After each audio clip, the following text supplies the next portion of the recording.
Insights. In the program Insights, we bring you a special series, 2025, the Year of Reforms. Today's discussion is on India's scientific and technological journey. The participants are Subimal Bhattacharjee, IT and technology expert, and Lalima Aneja Dang, anchor. Year 2025 has ended and 2026 begins. Well, if it's one big takeaway change to remember for Viksit Bharat 2047 from the year gone by, well, there would be many, but surely 2025 is a turning point in India's scientific and technological journey. And when you talk of technology, it means an entire gamut from artificial intelligence to semiconductors, to space exploration, to nuclear energy and critical minerals. For more on this, we are now joined by Mr. Subimal Bhattacharjee. Welcome, Mr. Subimal, to Akashvani Studio. Thank you so much for inviting me. Well, let's start with artificial intelligence, Mr. Subimal. It's the future, as we all know, and we have seen that our compute capacity has crossed 38,000 GPUs, available at just 67 rupees per hour compared to the market rate of 115 rupees per hour. So we are trying to be price sensitive apart from creating capacities. Mr. Subimal, are we future ready for artificial intelligence?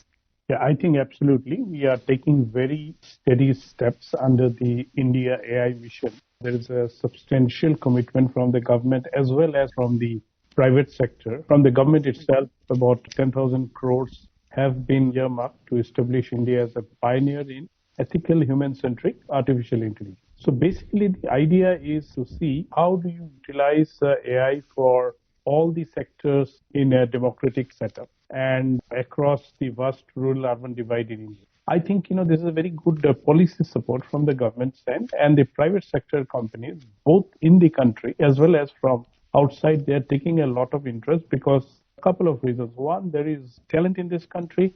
The skilling for AI is available not only in the metros, but even in tier 2 cities. And number two, propensity of these youngsters to be able to use computing power to be able to perform in the AI ecosystem, I think is tremendous. And that is where what you mentioned, the subsidized rates at which the GPUs are available to students and other stakeholders in the system. I think this is a great step. No wonder that India has made a remarkable leap to the third place in Stanford University's 2025 Global AI Vibrancy Tool. India ranked third in AI competitiveness after the US and China. From AI, let's move on to semiconductors. Subimal, in May 2025, India took a major step forward with the launch of 2 advanced facilities in Noida and Bengaluru dedicated to 3 nanometer chip design. Now, 3 nm chips are the core of world's most advanced technologies because they are used in smartphones and laptops and high-end computers. Where do you see India's position in semiconductor? I think some great steps have been taken on the semiconductor front in a very short span of time. A lot of investments have come. The government have given the support to not only keep it confined to normally known hubs around IT, say Bangalore or maybe Hyderabad. Even today in Assam, outside of more than 100 kilometers away from Guwahati also, you have semiconductor plants. So the idea is to see that how do you build up the capacity across the country. Now, you mentioned about the 3 nanometer chip. Initially when the conversation around semiconductor manufacturing happened in the country about, say, 5-6 years back, people used to think that, we had already lost the race and we are a late starter and we won't be able to do things. Or even if we participate, then we will be at the very higher end, the 40 nanometer chip or maybe, 28 nanometer chip. But we have come with a real big bang to go to the 3 nanometer chip design. And this is where not only the volumes are, but also today, the latest gadgets and even in defense equipments and all, you use such kind of fine chips. So I think in the chip design ecosystem, we have already made our mark. We have also gone into manufacturing in the overall semiconductor ecosystem and efforts in the IITs as well as the private sectors, as well as many of the startups that come and fill up some of the critical areas. So that whole ecosystem we've been able to put across in the country very well. So, in the month of September, as you had seen, the Prime Minister was given the Vikram 32-bit chip. Yes, that's right. Now, that's a big development, I would think, because it was not only one entity that did it, but a whole ecosystem of academic as well as private sector entities as well as labs that actually gave that chip. So I think roadmap is very, very clear, and there's a lot of excitement among the Indians across the country because, that whole concept of Atmanirbharta, which primarily would be seen from the defense and strategic sector, but if you see even in this manufacturing area, that spirit of being able to do something within the country, very clear idea, the vocal for local ethos, that's being seen. And I think we are really doing a great job here. Right, you mentioned IIT. Well, the 7nm processor is now being developed by IIT Madras. And when you think of semiconductors, Subimal, we can't ignore critical minerals. Now, that's a very, very important thing. Many years ago, we would not have heard of this thing called critical minerals, but they've suddenly, become very, very prominent.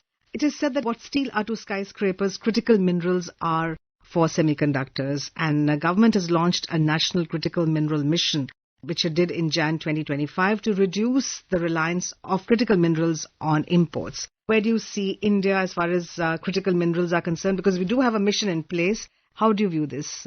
I think this is a very important sector. And in today's emerging geopolitics around, you have seen, how the Chinese and the Americans have also played against each other as far as these rare earths are concerned. So in a country that is now aspiring and not only, but also taking some solid, steady steps around getting the whole digital ecosystem in place that also includes manufacturing as well as, artificial intelligence ecosystems. That's where these rare earth and critical minerals become very, very important. It's almost a year now that this National Critical Mineral Mission was launched with an expenditure of 16,300 crores. But what's very important to understand is that the whole of the government approach is looking at this system. So it's not only confined only from a, IT ministry story, but a large part of the work is also being done from the mining ministry. And today, what's the focus is that, can we reduce our burden of the exports as far as critical minerals are concerned? Because we need them for all our chip ecosystem, etc. And we also have, deposits also in our country. So how do we harness them, and how do we bring them to the capacity that we can use in the country? I think about some 220 plus projects are now under execution, so that mineral exploration projects for critical and strategic minerals in the country happen, as well as many kind of support system has also been put in. For example, cobalt powder and waste that has been accepted. The scraps of lithium ion battery, lead, zinc, and 12 more critical minerals are under focus. So I think incentivizing the domestic ecosystem around mining of the critical minerals, that's also focus. I think more work can happen, and I would think more entrepreneurs actually should get into this sector also, because the opportunity is just not a short-term building capacity, but is going to be a sustained long-term activity, because the whole chip ecosystem in the country will also grow. The need for more participation of the AI ecosystem will also grow, so that demand for critical minerals and rare earth will remain. And as much power as we have within the country, this also adds to our bit of the strength that we put in the emerging, geopolitics. This is going to be one of the biggest where the large parties and the countries are going to play, and that's where we build our own national strength. Let's listen to our Prime Minister outlining the advancement in technology in the last 1 year in our country. पिछले दशक में हमारा R&D expenditure 2 गुना हुआ है। भारत में register किए गए patents की संख्या 17 गुना बढ़ी है, 17 टाइम्स। स्टार्टअप में भी भारत अब दुनिया का तीसरा सबसे बड़ा स्टार्टअप इकोसिस्टम बन गया है। 6,000 से अधिक डीप टेक स्टार्टअप्स आज क्लीन एनर्जी, एडवांस मटेरियल्स जैसे क्षेत्रों में काम कर रहे हैं। भारत का सेमीकंडक्टर सेक्टर भी अब उड़ान भर चुका है। बायो इकोनॉमी की बात करें तो 2014 में ये $10 बिलियन की थी, आज ये करीब $140 बिलियन तक पहुंच चुकी है। पिछले कुछ वर्षों में हमने कई सनराइज डोमेन्स में भी कदम बढ़ाया है। Green hydrogen, quantum computing, deep sea research, critical minerals, इन सभी डोमेन्स में भारत ने अपनी प्रॉमिसिंग प्रेजेंस दर्ज करा दी है. And let's talk about space science and technology.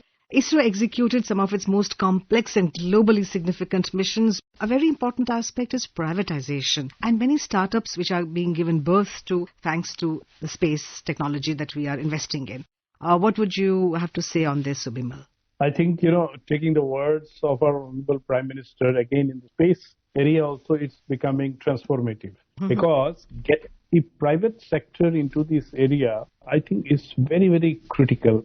ISRO has all its strength. You have seen so many missions go successful with maybe one or two setbacks. But the capacity building within the ecosystem with ISRO and the supply chains that have been there with it have really done well over the last 2 decades. Now, here was an opportunity for getting the private investors also into the space sector, and all the initial experimentations have worked so well that we have now today been able to get across a few investors into this, including some startups also. For example, you would remember about Skyroot Aerospace. Yes. Just last month itself, the Honorable Prime Minister inaugurated their new Infinity campus in Hyderabad, including company's first orbital rocket, Vikram-1, designed to launch satellites into orbit. Now, this is something very, very significant. Along with that, companies like Agnikul Cosmos, with its unique 3D printed rocket engine, then Pixel building Earth observation. There's another one, Galaxy, Digantara. I have gone and seen the extent to which they are able to monitor satellites up in the space in such an optimal fashion. So I think this is really a great fillip when you are able to get startups as well as even the large corporates also to come and invest in this sector, because while possibilities of getting a lot of things done through space technology remains, there's also the strategic angle where, enemies are also trying to push into the sector in such a way that they are going to get that superiority. So I think taking the whole capacity of the country, what is there with ISRO as well as with the push of the private sector, I think we are moving in a right direction. So what's important is to see that the momentum remains, and cooperation also with many of the other advanced countries in this sector also grows. NISAR with the US again has been a successful entity. It was conceived during the Obama period, and now it has continued into the Trump period of time. So I think those strategic relationships with France, US, and many other countries will also remain, so that we are able to utilize these private sector investments into getting some good business even from the outside world. So the export capability from the space sector is also tremendous. Absolutely. Moving on, we can also talk about R&D, Subimal. The Modi government has placed research and development at the heart of its journey towards Viksit Bharat at 2047. How would you see this as a closing comment? I think this is very, very important. We always used to be lacking in R&D investments as well as that whole ecosystem. There used to be a refrain always that DRDO was getting most of the money and the private sector should also get it. Now, if you look at the approach with which the government has been looking at R&D, I think it is phenomenal across sectors, whether it is space, whether it is defense, whether it is the digital technologies, and even technologies that go and help the common governance ecosystem across the country. I think what's important is to see that the research and development and innovation scheme fund of rupees 1 lakh crore goes into, getting far much more of these startups as well as the critical and brilliant ideas fall into the overall ecosystem so that they can be very optimally utilized across the country. Well, on that note, thank you, Subimal ji, for talking to us and sparing your precious time to share your views and reviews on this topic. Thank you. Under the special series 2025, the Year of Reforms, you were listening to a discussion on India's scientific and technological journey. The participants were Subimal Bhattacharjee, IT and technology expert, and Lalima Aneja Dang, anchor. This program was produced and presented by the News Services Division of Akashvani. You can listen to it on our mobile app, News on AIR. This program is also available on our YouTube channel, News on AIR Official. Insights